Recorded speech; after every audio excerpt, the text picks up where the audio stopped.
I've started with human reproduction chapter 3, and we have also completed the male reproductive system, the parts of male reproductive system, the parts of female reproductive system, and also we have studied about the gametogenesis, isn't it? Especially the spermatogenesis. This much we have completed. Do you remember what do you mean by spermatogenesis, and what do you mean by spermiogenesis, and what is spermiation? All these terms are very clear to you, I hope. Okay, so now in this video I am going to explain you about the hormonal control of spermatogenesis. Okay, so the first topic is how hormones controls the process of spermatogenesis in a male. Okay, so there are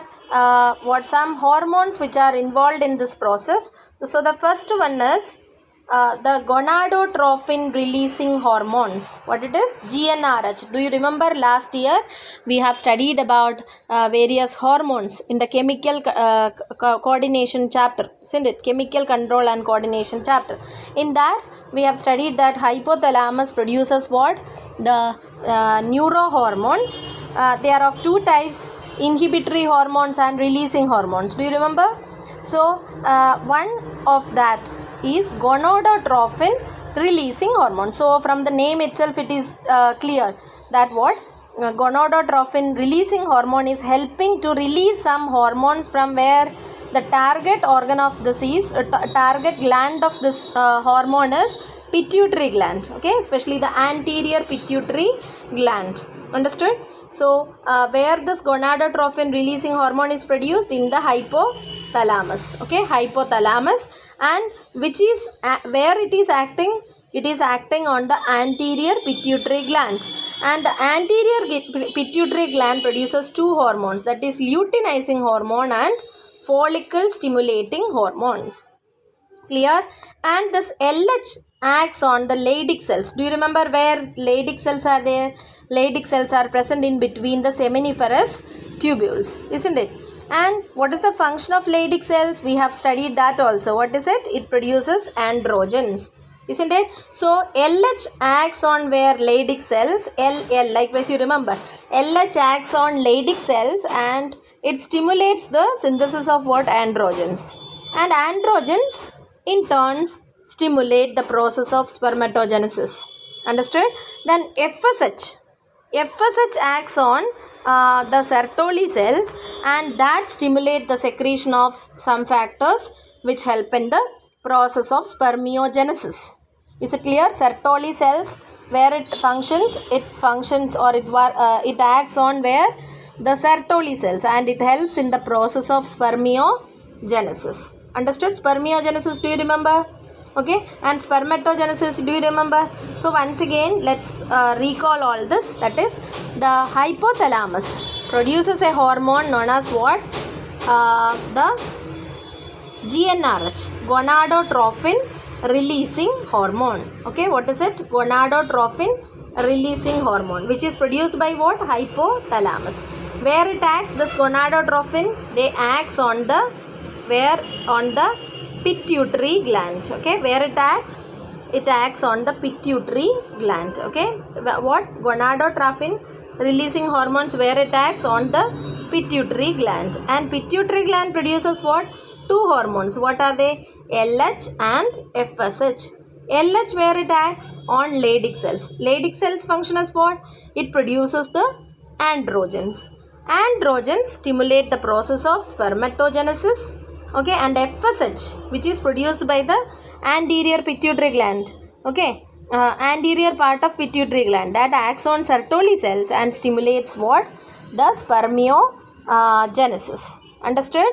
So in this way all this are done with, or the process of spermatogenesis is done with the help of what?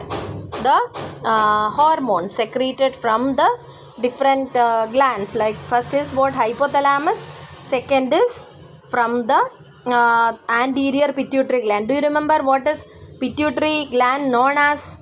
it is known as master gland, isn't it? Because it controls, its secretions controls other glands I told. Now is it clear? The pituitary glands hormones LH and FSH, they are controlling the production of the hormones from the Leydig cells. Understood? So like this, they act on other glands or other organs and they control the activities of them. So only they are known as what? The master gland. And master gland, pituitary gland, is under the control of what? The neurohormone produced by the hypothalamus. Is it clear? So this is the hormonal control of spermatogenesis. Is it clear? Now I will explain about the structure of sperm. Sperm is what? The male gamete, isn't it? Which is formed from the spermatids, which are formed by the meiosis of spermatogonia. We have already studied that, isn't it? So sperm structure, if it is considered, okay, it is having head, neck, okay, you can see a head like region, okay, and then what head is this, and a neck region, and a middle piece, and a tail. So these are the various parts of a sperm, okay. So head region contains, okay, the nucleus, okay, nucleus is located in the head, okay, and it is haploid in nature as it is produced by the meiosis. And you can see that just above the head like region there is a cap like structure, okay, there is a cap like structure. This cap like structure is known as the acrosome, okay. What is it? Acrosome. This acrosome contains enzymes that help to break the membranes of the ovum. During fertilization, what should be done? This sperm should pierce the membrane of the egg and it should enter inside. The nucleus should enter inside, and for this the enzyme present in the acrosome help in the piercing of the membrane of the egg so that the nucleus can be released there, okay. Then the next part is what? The neck, that is the part between the middle piece and the head.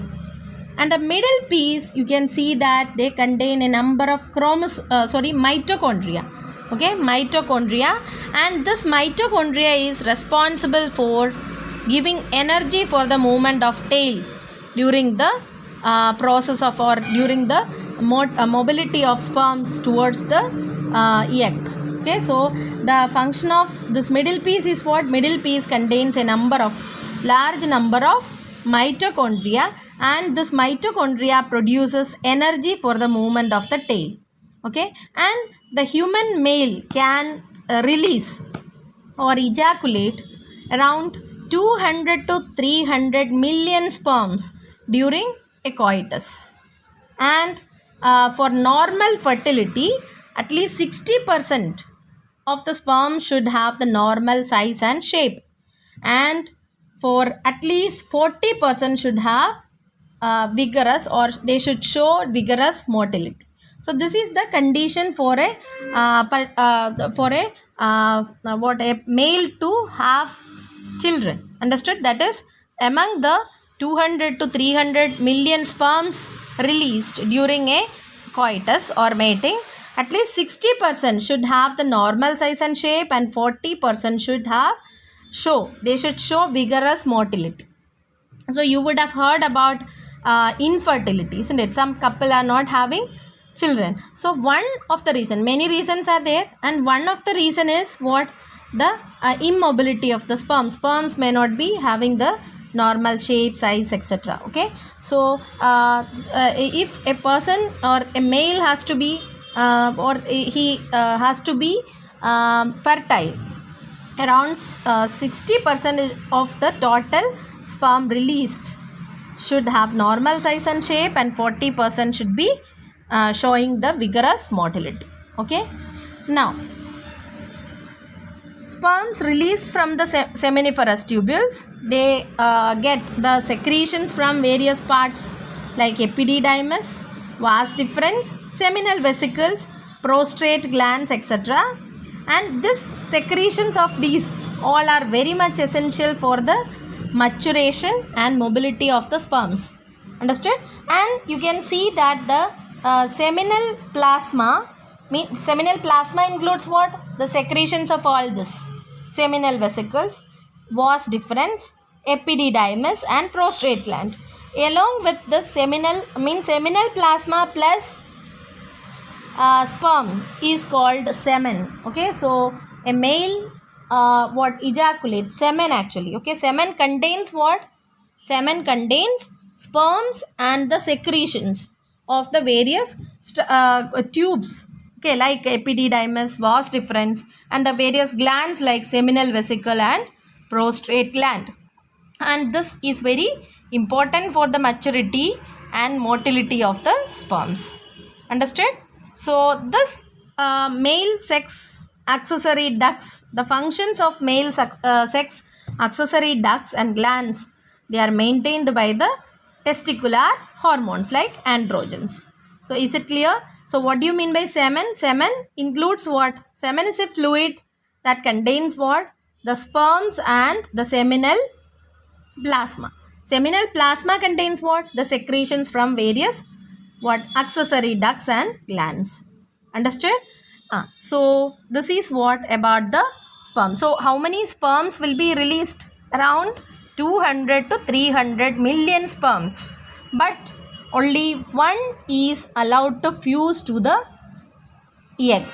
Understood? So all the sperms will start moving towards the egg, but only one, the first one which is getting fertilized or which is getting the chance to meet the egg will only be able to fertilize the egg, and the others will not be able to enter into the egg.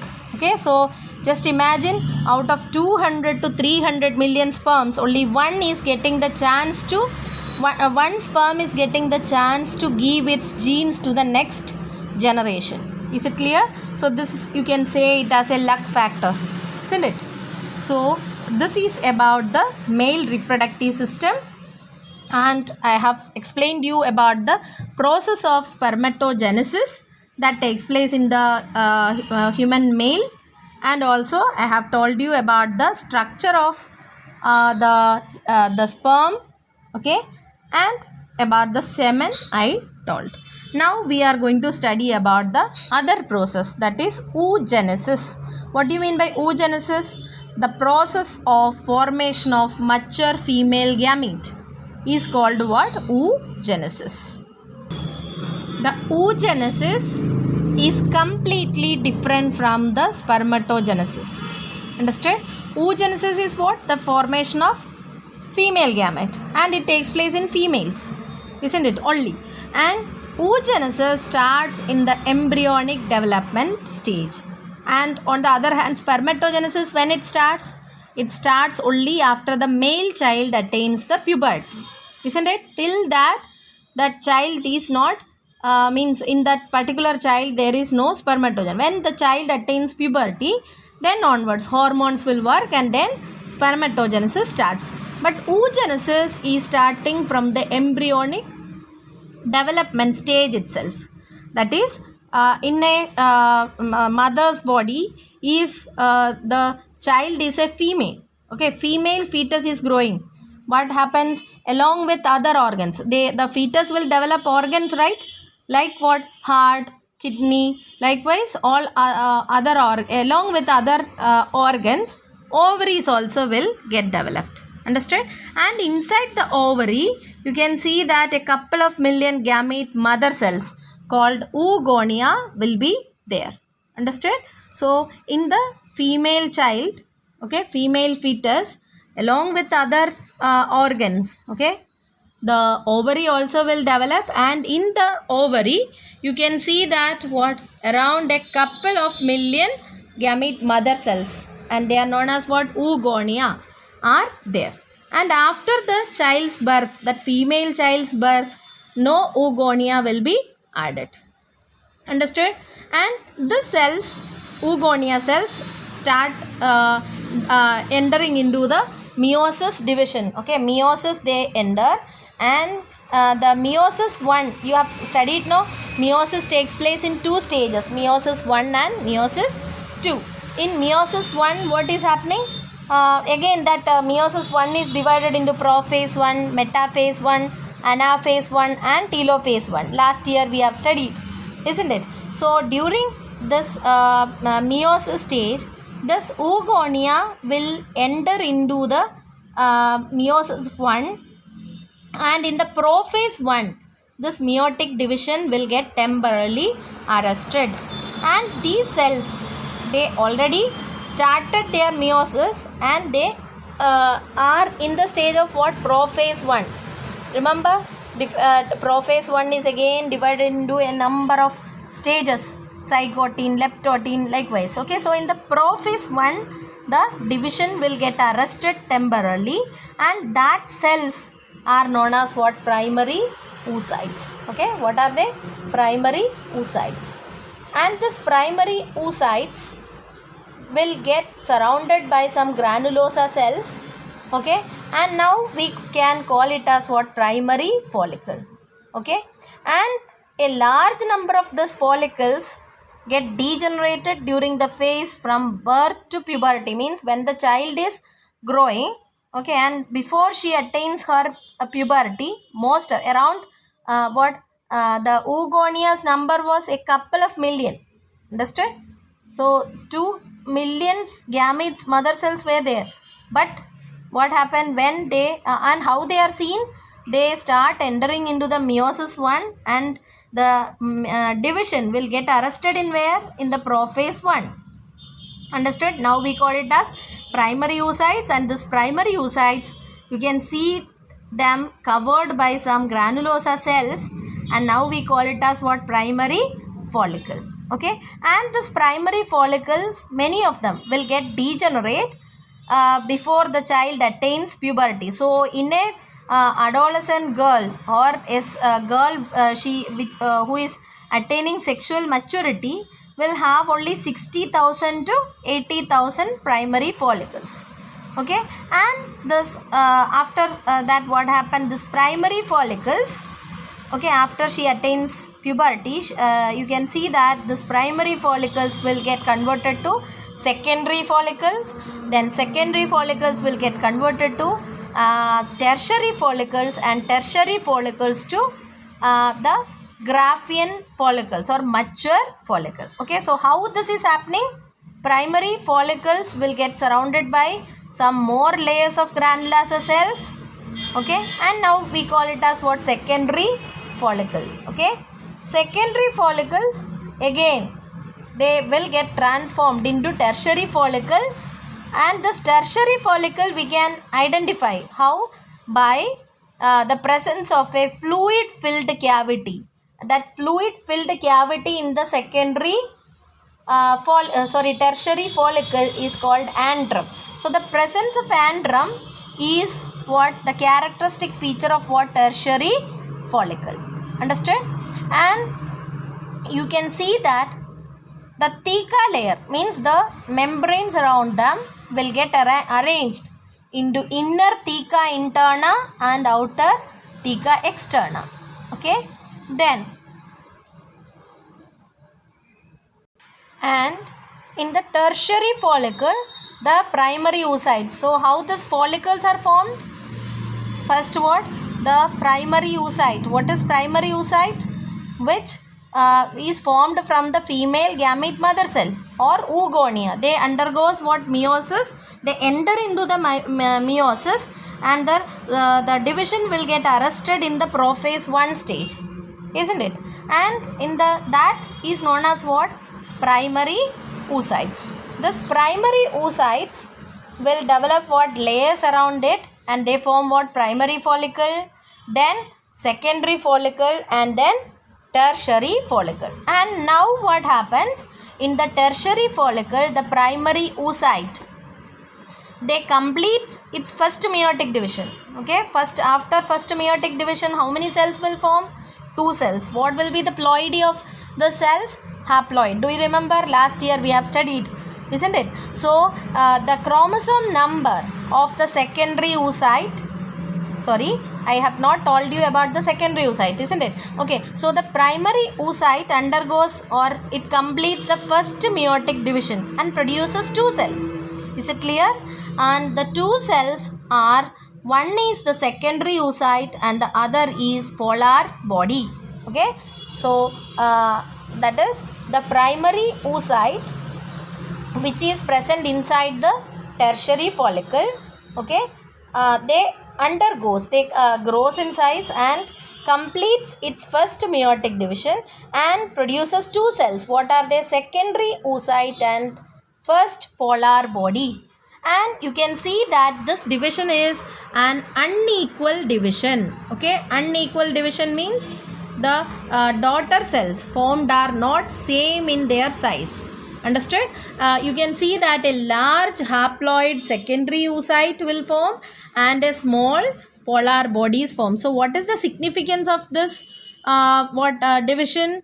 That is, in this kind of division, the chromosome number become reduced and to half, isn't it? 23 chromosome will only be there in secondary oocyte and even in the polar body. But the cytoplasm, major part of the cytoplasm is retained in the secondary oocyte. Why it is? Because egg cell is providing majority of the cytoplasm to the zygote, isn't it? Zygote, if you see, the cytoplasm of the zygote is actually mainly from where only? From the egg. Okay, so for this it has to reduce the chromosome number into half, and at the same time it has to reduce the chromosome number into half, and at the same time it has to retain the majority of the cytoplasm. So here an unequal division is taking place and the cells formed are a large secondary oocyte and a tiny polar body. Okay, polar body. First, why it is said? Because one more polar body is formed. So that I will tell you later. Understood? So like this, two cells are formed which are different in their sizes. One is large and it is known as the secondary oocyte, and the other is the tiny cell which is the polar body. Is it clear? Now, the tertiary follicle changes into a mature follicle or Graafian follicle. So, what is Graafian follicle? It is the mature follicle which contains the secondary oocyte. Okay, secondary oocyte forms a membrane known as zona pellucida. Understood? And this from this Graafian follicles only, what happens? The process of ovulation or the process of release of ovum takes place.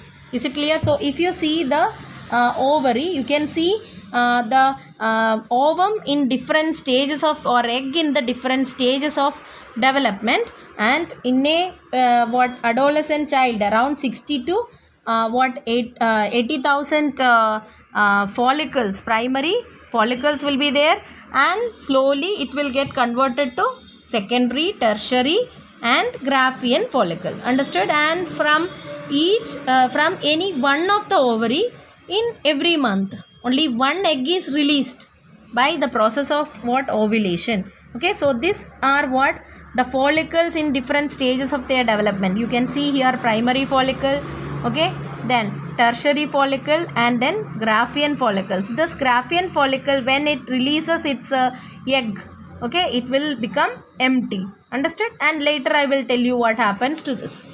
What is its significance? I will tell you. Okay, so this much is clear. So this is known as oogenesis. So what is oogenesis? The process of formation of female gamete. Okay, so I told one major difference from the spermatogenesis is what? In spermatogenesis, the process starts only after the child becomes adolescent or during the puberty stage. Okay, but in females, this process, the process of formation of the egg, it starts much before its birth. Okay, before the female child take birth. Okay, so before that it starts and it ends. Not now, I have not explained you that also. The I have told only up to the formation of secondary oocyte, isn't it? So the second polar body and the production of the egg, that I will tell you later. Okay, so during the this happens only after the process of fertilization. Clear? When the if fertilization happens, then only the process or the secondary oocyte actually completely get divided or get converted into the egg. Clear? So this is the process of what? The oogenesis. Understood?